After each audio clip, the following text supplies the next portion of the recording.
Hello दोस्तों, तो इस वीडियो में हम बात करेंगे कि लोको पायलट के एग्ज़ाम में क्या क्या स्टेजेस आती हैं और आपको वो स्टेजेस कैसे कैसे पार करनी है, क्या क्या चीज़ें करनी है और क्या क्या चीज़ें नहीं करनी है।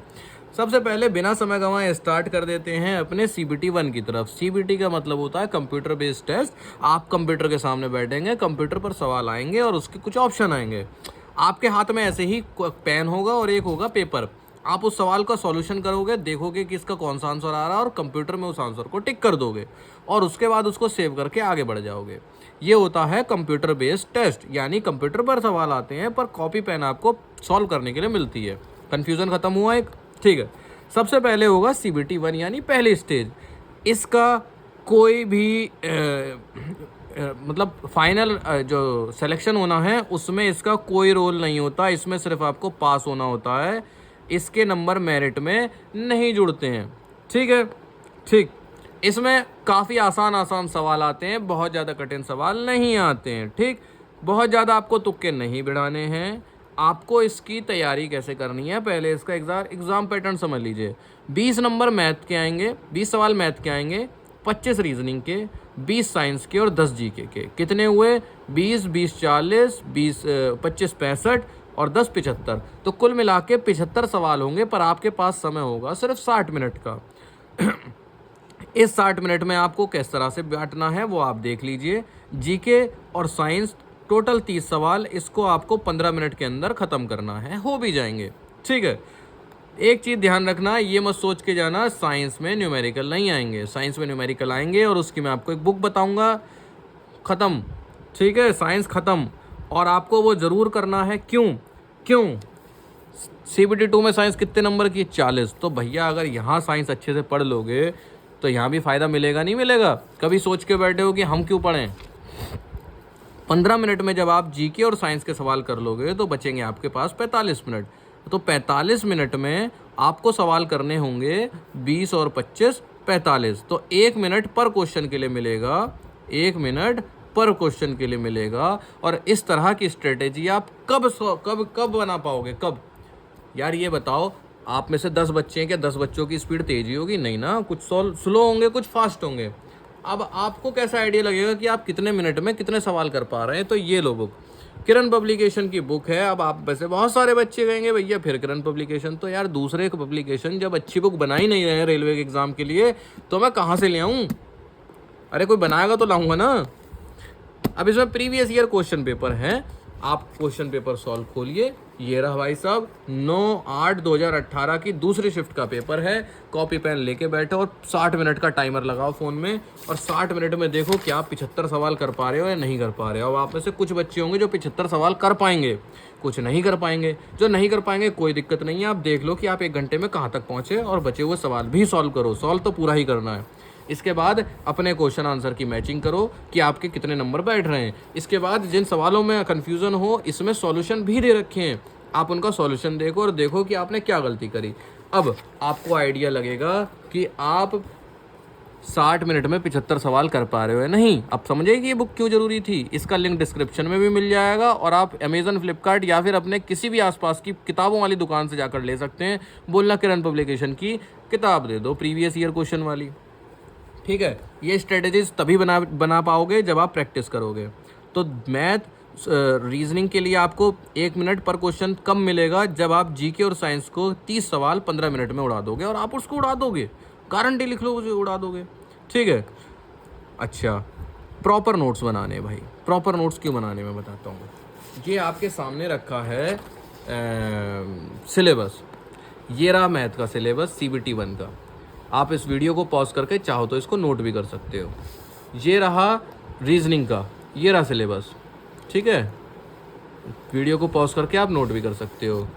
10 तक की, 6 से 10 तक की साइंस आती है और जीके आती है। यही सिलेबस जब मैं CBT 2 का आपको दिखाता हूँ तो मैथ में मैं क्या लिख देता हूँ? Same as CBT 1। जीके में क्या लिख देता हूँ, सॉरी रीजनिंग में क्या लिख देता हूँ? Same as CBT 1। ठीक।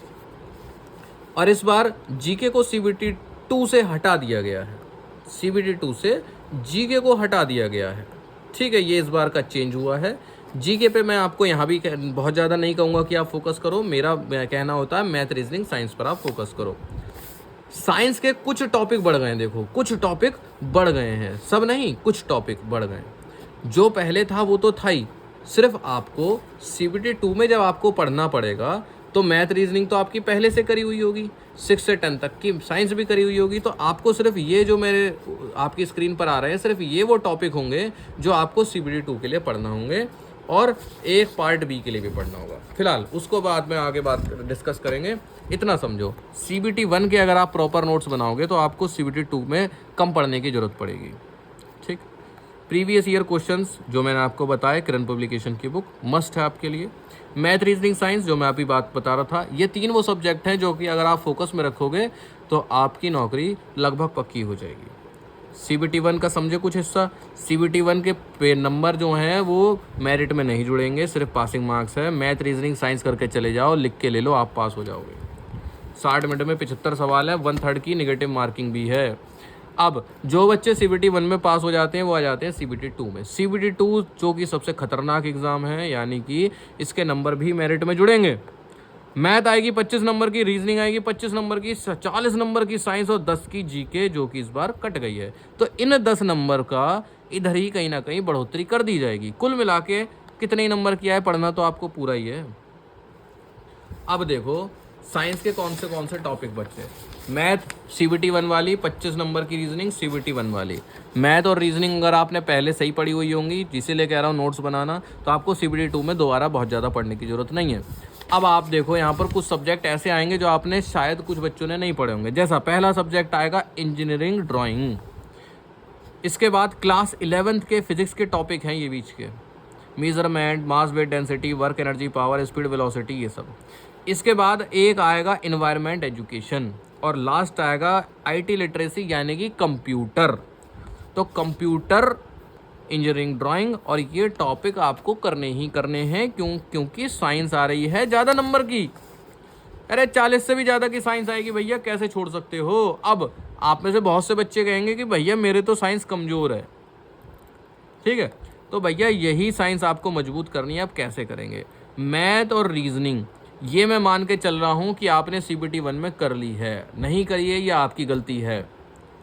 अब बचती है साइंस। साइंस को ही आपको टारगेट लेके चलना है। यहाँ पर 3 चीज़, साइंस, एक आपके लिए नया आएगा इंजीनियरिंग ड्राइंग, और एक आएगा कंप्यूटर। अब देखिए साइंस के यहाँ पर आप फंस सकते हैं न्यूमेरिकल्स में। तो मान लीजिए आप किरण पब्लिकेशन की बुक लेके आए, क्योंकि ये खान सर के साथ बनाई गई बुक है। खान सर वैसे भी आपको पता है कि रेलवे के एग्ज़ाम्स को टारगेट लेकर बच्चों को पढ़ाते हैं। ठीक है, फिजिक्स की बुक है। इसमें आपने ये देखा इंडेक्स, ठीक है, ये इस इंडेक्स से के हिसाब से आपने देखे चैप्टर्स की देखी थ्योरी, आपने थ्योरी के बनाए नोट्स। अब नोट्स जब बना लोगे तो सिर्फ नोट्स से यानी थ्योरी से काम नहीं चलेगा। इस बार आपको थ्योरी के साथ साथ न्यूमेरिकल्स भी पढ़ने पड़ेंगे। तो वैसे उस बुक में भी न्यूमेरिकल है, पर अगर आपको डेडिकेटेड न्यूमेरिकल के लिए चाहिए, क्योंकि बहुत से बच्चे होंगे जिनके न्यूमेरिकल कमज़ोर होंगे, तो अच्छा कैसे करा जाए प्रैक्टिस, तो किरण पब्लिकेशन की न्यूमेरिकल की सेपरेट बुक है। अदरवाइज ये जो बुक्स हैं, मान लीजिए आपको केमिस्ट्री की खरीदी, केमिस्ट्री में जब आप चैप्टर ख़त्म करेंगे ना तो उसके बाद उसके न्यूमेरिकल मिलेंगे। तो किरण पब्लिकेशन की मैं आपको पर्सनली बताऊं, मुझे बहुत अच्छी चीज़ लगी कि इन्होंने फिजिक्स, केमिस्ट्री और बायोलॉजी की तीनों की सेपरेट बुक निकाली। चैप्टर वाइज थ्योरी है, चैप्टर वाइज ऑब्जेक्टिव क्वेश्चन है, और प्रीवियस ईयर के क्वेश्चन भी हैं विद एक्सप्लेनेशन। आपको पता चलेगा कि पिछले साल साइंस से क्या क्या सवाल आए थे, और साइंस पर आपको फोकस रखना। अगर आप साइंस पर फोकस नहीं रख रहे हो तो कहीं ना कहीं आपकी नैया डूब सकती है। CBT 2 में जितने भी आप नंबर लाएंगे उसके 70% आपके मेरिट में जुड़ेंगे। 90 मिनट रहेंगी, 100 सवाल रहेंगे। इसीलिए मैं कह रहा था प्रीवियस ईयर क्वेश्चन वाली बुक, क्योंकि इसमें CBT 2 के भी तो पेपर हैं। CBT 2 में भी तो आपको स्ट्रेटेजी बनानी पड़ेगी कि 90 मिनट में 100 सवाल, स्पीड बढ़ानी पड़ेगी भैया। ठीक है, इसी के साथ जब आपका ये एग्ज़ाम हो जाएगा, आप कंप्यूटर पर बैठे होंगे, 90 मिनट पूरी हो जाएंगी, आप सोचोगे चलो अब मैं चलता हूँ, तभी वो एग्जामिनर कहेगा नहीं भैया अभी नहीं जाना, थोड़ी देर बैठो और आपका दूसरा एग्ज़ाम शुरू हो जाएगा जो कि होगा टेक्निकल। आप जिस भी ट्रेड से फॉर्म भरे होगे, आपने अगर इलेक्ट्रॉनिक्स भरा होगा तो इलेक्ट्रॉनिक्स के सवाल आएंगे, मैकेनिकल भरा होगा तो मैकेनिकल के सवाल आएंगे। जिस भी ट्रेड के सवाल भरा होगा, चूज़ किया होगा, उसी के सवाल आएंगे। हालांकि थोड़े से आसान होंगे, ITI लेवल के होंगे, पर इस एग्ज़ाम में पास होना ज़रूरी है। जो इस टेक्निकल के एग्ज़ाम में पास होंगे उन्हीं की CBT 2 की कॉपी चेक होंगी। अगर आप टेक्निकल में फ़ेल हो गए तो भले ही आप इसमें 100 में से 100 नंबर लाते रहो, आप फेल हो। मेरिट में ये नंबर नहीं जुड़ेंगे, पर पास होना आपको इसमें ज़रूरी है। मेरिट में नंबर इनके जुड़ेंगे, मैथ, रीजनिंग, साइंस, GK, जो भी आप नंबर लाओगे 100 में से उसका 70% जुड़ेगा और बचा हुआ 30% जुड़ेगा साइको टेस्ट का। अब बहुत से बच्चों को खौफ है psycho test, psycho test, psycho test. Psycho test कुछ नहीं है। जब आप CBT 2 दे लो ना, शांति से घर पे बैठोगे, तो आप क्या करना, टेस्ट सीरीज़ खरीद लेना ऑनलाइन। मैं बता दूंगा कौन सी खरीदना, अभी इसकी चिंता नहीं करनी है। टेस्ट सीरीज़ खरीदोगे, प्रैक्टिस करोगे, पहले दिन बैठ के 2-3 टेस्ट सीरीज़ आपने लगाई, अगले दिन 4-5 लगाई, फिर डेली 4-5। एक हफ्ते में मास्टर हो जाओगे। एक हफ्ते में कुछ नहीं होता है, जैसे पजल टाइप के गेम होते हैं बस। इसके 30 नंबर का पेपर आएगा साइको का, और उसमें से 30% आपके मार्क्स जुड़ेंगे। ठीक है, इसमें बहुत से बच्चे फेल हो जाते हैं क्योंकि उनकी तैयारी में कहीं ना कहीं कमी होती है। जो बच्चे साइको टेस्ट पास करके जाएंगे उनका होगा फिर डॉक्यूमेंट वेरिफिकेशन। डॉक्यूमेंट वेरिफिकेशन में आप लोग बहुत कंफ्यूज हैं, उसमें कंफ्यूज होने की कोई ज़रूरत नहीं है। पहले से ही रेलवे आपको एक लिस्ट जारी करेगा कि आपको ये डॉक्यूमेंट्स प्रोवाइड करने हैं, उनकी डेट के साथ, कि अगर इस डेट से पुराना है तो आप नया बनवा लीजिए और पुराना नहीं है तो कोई दिक्कत नहीं है। इसमें डॉक्यूमेंट वेरिफिकेशन में आपको डॉक्यूमेंट से संबंधित शायद ही कोई समस्या है। बहुत से ऐसे लोग होंगे, मान लो कास्ट सर्टिफिकेट है, आपका स्टेट का बना हुआ है, अगर आप स्टेट में भी SC कैटेगरी में और सेंटर में भी SC कैटेगरी में, तो आपका स्टेट वाला चल जाएगा। पर कुछ लोग होते हैं कि मान लीजिए आप स्टेट में OBC में और सेंटर में SC हैं और आपने फॉर्म में SC भरा हुआ है, तो फिर आपको सेंटर वाला ही लगाना पड़ेगा। ठीक है, इस डॉक्यूमेंट वेरिफिकेशन में सिर्फ एक दिक्कत आती है, जैसे आपने फॉर्म भरने में कुछ मिस्टेक कर दी हो, उसके लिए आप क्या कर सकते हैं, वहाँ पर एफिडेविट बनवा के ले जाना। कोई भी वकील होगा या वहीं पे बैठते भी हैं, कोई दिक्कत नहीं होगी डॉक्यूमेंट वेरिफिकेशन में। कुल मिला के ये बात है। अब भैया डॉक्यूमेंट वेरिफिकेशन से अगले दिन आपको भेज देंगे मेडिकल के लिए। तो अब क्या होगा, मान लीजिए आप अपना कहीं पर डॉक्यूमेंट वेरिफिकेशन करने गए और उसने कहा कि आपका मेडिकल उस शहर में होगा, तो उस शहर में आप पहुँच जाइए और शांति से सो जाइए। खाना खाने के लिए ज़्यादा लालच मत दिखाइए, सिंपल खाना खा लीजिए उस दिन बस अपने जीभ पे कंट्रोल कर लेना, क्योंकि आप होटल में उल्टा सीधा खाकर अपना पेट ख़राब कर सकते हैं, जो अगले दिन आपका मेडिकल ख़राब कर सकता है। दोबारा सुन लो, शांति से पहुंच जाओ, होटल ले लो अच्छा सा, सिंपल खाना खाओ और सो जाओ। जैसे भी आपको नींद आए, आपको नींद आनी चाहिए, आपको सोना है। प्रॉपर स्लीप लोगे तो अच्छा मेडिकल जाएगा भैया। खाली पेट जाना है मेडिकल में, कुछ खा पी के जाओगे शुगर उगर गड़बड़ हो जाएगी। दिमाग को शांत रखना है, नर्वस नहीं होना है। दिन भर काला चश्मा पहन कर रखना है। क्यों? क्योंकि वहाँ पर जब कमरे में टेस्ट होता है उसको डार्क रूम बोलते हैं और वहाँ पर अंधेरा होता है। अगर आप बहुत ज़्यादा रोशनी से अंधेरे कमरे में जाएंगे तो आपको कुछ देर के लिए नहीं दिखेगा, और अगर उसने घुसते ही कह दी कि भैया वो पढ़ना ज़रा लिखा हुआ, तो आपकी बैंड बज सकती है। अगर कभी वो ऐसे भी कहें पढ़ना, तो कुछ समय लेकर पढ़ना, जिससे कि आपकी आंखें एडजस्ट हो जाएं और वो अच्छे से पढ़ पाएँ। अपनी आंखों को अंदर जाकर रगड़ना मत, दबाना मत, आराम से रखना। मैंने एक ट्रिक बताई थी पहले भी, जैसे आपको सीट पर बैठाते हैं पढ़ने के लिए अक्सर, तो इस तरह से बैठने की जगह आप इस तरह से बैठेंगे, यानी कि अगले हिस्से की तरफ बैठेंगे और थोड़ा सा झुक भी जाएंगे, तो इधर से आपके 2-3 फीट तो कम हो ही जाएगी डिस्टेंस। तो 2-3 फीट से तो कई बार साफ दिखने भी लग जाता है।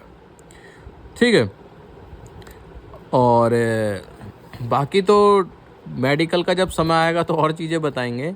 फ़िलहाल इस वीडियो में मुझे लगता है कि मैंने अपना कुछ एक्सपीरियंस आपको शेयर किया है, उसी से ही मैंने आपको पॉइंट बताए हैं। अगर इससे किसी के 10% भी हेल्प होती है तो भैया बहुत है वो। किसी का कोई कन्फ्यूज़न हो, कोई सवाल हो, आप कमेंट्स में पूछ सकते हैं।